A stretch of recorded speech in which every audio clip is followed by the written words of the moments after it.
नमस्कार, मी इक्बाल रेठरेकर. आपण पाहत आहात सकलम. पश्चिम महाराष्ट्राच्या राजकारणात पुन्हा एकदा राजकीय हालचालींना वेग आलेला दिसतो. हातकणंगले या महत्त्वाच्या लोकसभा मतदारसंघात माजी आमदार प्रकाश आवाडे यांनी केलेल्या एका सूचक वक्तव्याने कोल्हापूर जिल्ह्यामध्ये 2 मतदारसंघ, एक कोल्हापूरचा, एक हातकणंगल्यानं आम्हाला तिकीट भाजपकडून द्यावं अशा पद्धतीचा विचार आमचा आहे. पार्टीच्या व्यासपीठावर ते मांडणं काही चूक नाही. तिथे भाजप कार्यकर्त्यांचा मेळावा आहे आणि या मेळाव्यात आम्ही हा विचार मांडला आणि हा वडगाव आणि हातकणंगले तालुका यामधला मेळावा आहे आणि हे दोन्ही तालुके हातकणंगले लोकसभा मतदारसंघातले ही मंडळं, त्यामुळे इथं विचार मांडला आणि मी पार्टीकडे सुद्धा सांगितलं की मी उद्याच्या लोकसभेमध्ये भाजपकडनं लढायला इच्छुक आहे, त्यांनाही सांगितलं. त्यामुळं आता आगामी राजकीय समीकरणाबाबत चर्चांना उधाण आले आहे.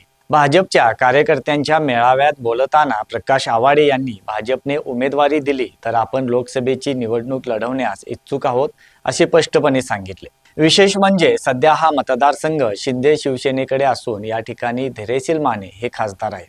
असं असताना माजी आमदार प्रकाश आवाडे यांनी केलेले हे विधान राजकीय दृष्ट्या अत्यंत महत्त्वाचे मानले जात आहे.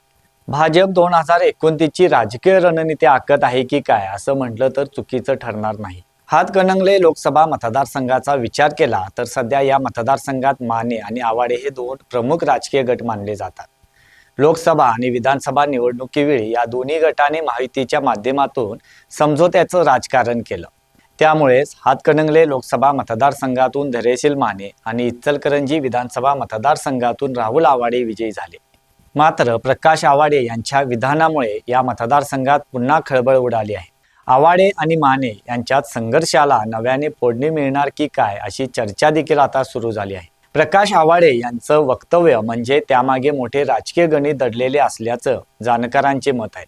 2024च्या लोकसभा निवडणुकीनंतर महाराष्ट्रातील राजकारणात झालेल्या बदलांचा परिणाम 2029च्या निवडणुकांच्यावर निश्चितच होणार आहे.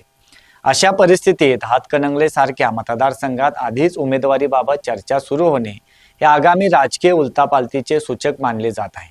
भाजप आणि शिंदे शिवसेना महायुतीत असले तरी स्थानिक पातळीवर दोन्ही पक्षांमध्ये नेतृत्व आणि प्रभाव यावरून नेहमीच स्पर्धा दिसून येते. हातकणंगले हा मतदारसंघ पारंपरिक दृष्ट्या शिवसेनेचा प्रभाव असलेला मानला जातो. मात्र भाजपने गेल्या काही वर्षात ग्रामीण भागात मजबूत संघटन उभारले आहे. त्यामुळं या मतदारसंघावर दावा करण्याची भाजपची शक्यताही नाकारता येत नाही. एक प्रकारे भाजपने ग्रामीण भागात देखील कार्यकर्त्यांची भक्कम फळी उभी केली आहे. दरम्यान प्रकाश आवाडे हे कोल्हापूर जिल्ह्यातील एक अनुभवी आणि प्रभावी नेते म्हणून ओळखले जातात. यापूर्वी त्यांनी विधानसभा पातळीवर आपला ठसा उमटवला आहे. सहकार त्याचबरोबर स्थानिक स्वराज्य संस्थांमध्येही त्यांचे मजबूत जाळे आहे. सहकार आणि उद्योग क्षेत्रात आवाडे कुटुंबियांची मजबूत पकड आहे. आवाडे कुटुंबीय सक्रिय राजकारणात असतात. प्रकाश आवाडे यांचे वडील कल्लाप्पा आवाडे यांनी देखील यापूर्वी खासदार म्हणून प्रतिनिधित्व केले, तर प्रकाश आवाडे यांना यापूर्वी काँग्रेसकडून वस्त्रोद्योग राज्यमंत्री म्हणून देखील संधी मिळाली होती. प्रकाश आवाडे यांचे सुपुत्र राहुल आवाडे हे सध्या आमदार आहेत.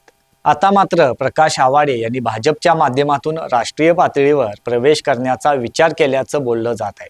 त्यामुळे स्थानिक कार्यकर्त्यामध्ये त्यांनी या निमित्ताने संदेश दिल्याचं सांगण्यात येत आहे. दरम्यान भाजप सध्या महाराष्ट्रात आपला विस्तार वाढवण्याच्या धोरणावर काम करत आहे. विशेषतः पश्चिम महाराष्ट्रात जिथे परंपरागतपणे राष्ट्रवादी काँग्रेस आणि काँग्रेसचा प्रभाव राहिला आहे तिथे भाजप आपली पकड मजबूत करण्याचा प्रयत्न करत आहे. याशिवाय आगामी काळात भाजप पक्षाचे अधिकाधिक खासदार निवडून आणण्यासाठी भाजपने आतापासूनच कंबर कसली आहे. त्यामुळे प्रकाश आवाडे यांच्यासारख्या प्रभावी नेत्याला संधी देऊन भाजप नवीन राजकीय समीकरण तयार करण्याची शक्यताही नाकारता येत नाही. मात्र या राजकीय घडामोडी एकनाथ शिंदे यांच्या नेतृत्वाखालील शिंदे सेनेसाठी मोठे आव्हान असणार आहे. हातकणंगले सारख्या लोकसभा मतदारसंघात जर भाजपने स्वतंत्र भूमिका घेतली तर शिंदे गटासाठी परिस्थिती गुंतागुंतीची होऊ शकते. खरं तर हातकणंगले लोकसभा मतदारसंघात विविध सामाजिक घटकांचा प्रभाव आहे. शेतकरी, सहकारी संस्था, साखर कारखाने आणि ग्रामीण अर्थव्यवस्था यांचा राजकारणावर मोठा प्रभाव आहे. यापूर्वी स्वाभिमानी शेतकरी संघटनेचे नेते माजी खासदार राजू शेट्टी यांनी 2 वेळा या मतदारसंघातून खासदार म्हणून निवडून आले आहेत. 2024 मध्ये झालेल्या लोकसभा निवडणुकीवेळी मात्र राजू शेट्टी यांचा पराभव झाला. मात्र हातकणंगले लोकसभा मतदारसंघात राजू शेट्टी यांची पकड मजबूत मानली जाते. 2024 मध्ये झालेल्या लोकसभा निवडणुकीवेळी महायुतीकडून शिंदे शिवसेनेचे उमेदवार धैर्यशील माने हे विजयी झाले होते. दरम्यान लोकसभेसाठी प्रकाश आवाडे हे इच्छुक असले तरी प्रकाश आवाडे यांचे सर्व क्षेत्रामध्ये मजबूत नेटवर्क असल्याने ते एक सक्षम उमेदवार ठरू शकतात. सामान्यतः निवडणुकीच्या काही महिन्यापूर्वीच उमेदवारीची चर्चा होते.